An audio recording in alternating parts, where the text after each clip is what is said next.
Joined now by Dr. Trey Holladay, the Superintendent of Athens City Schools. Thank you so much for coming on the show this evening.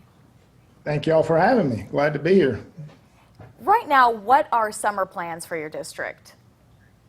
Well, we've got our state guidelines that Dr. Mackey sent out in the last week and a half that really gave us a little bit of guidance, but we're expecting some more at the end of this week. We're going to have a superintendent's conference call on Friday that hopefully we'll be able to get a little more. If we get any more guidance from the Alabama Department of Public Health, I think that could also change. But right now, after June the 8th, we'll be allowed to have students 13 and older on school campuses in small groups, 10 or less, and that's including coaches or teachers or whoever they're dealing with. But we're progressing in the month of June to have our summer school and to have workouts started for athletes. That is kind of the game plan as we know it as of today. And of course that could change, just like we all get changes from week to week on what we get. What a strange year it's been, especially for seniors. So how are you handling graduation and honoring their achievement, and how are the seniors themselves handling it? Right. So I think our seniors have done a really good job. I think our high school staffs of both schools have done a really good job of trying to stay connected with everyone that they can.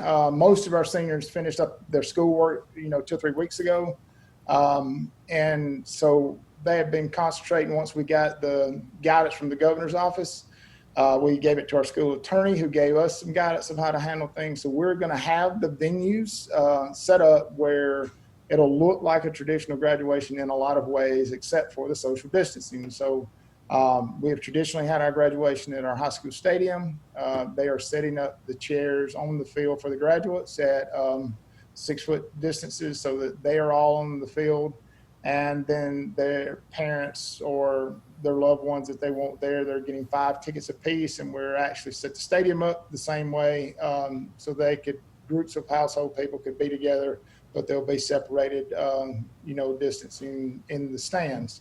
Normally we have probably 5,000 people. We probably won't have 1,000 people because of the way we had to set it up.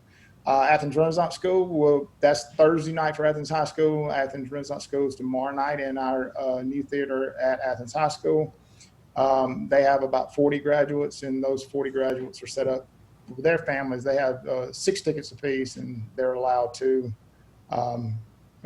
there'll be social distancing in the theater too. So we feel like we have a good plan. We can't hand them diplomas. We can't be next to each other. We can't do a lot of things that traditionally do, but we're trying to give them some photo ops as much as we can.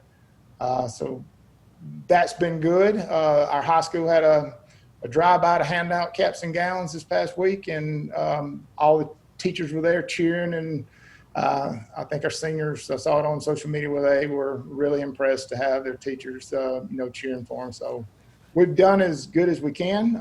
Real proud of what our teachers have done, our administrators have done to try to make it as normal in a difficult situation. But we don't want it to be the new normal. We want to one day be back to old normal. Don't we all? Yeah, I think we all long for that time. Thank you so much for your time this afternoon, Dr. Holladay. Absolutely.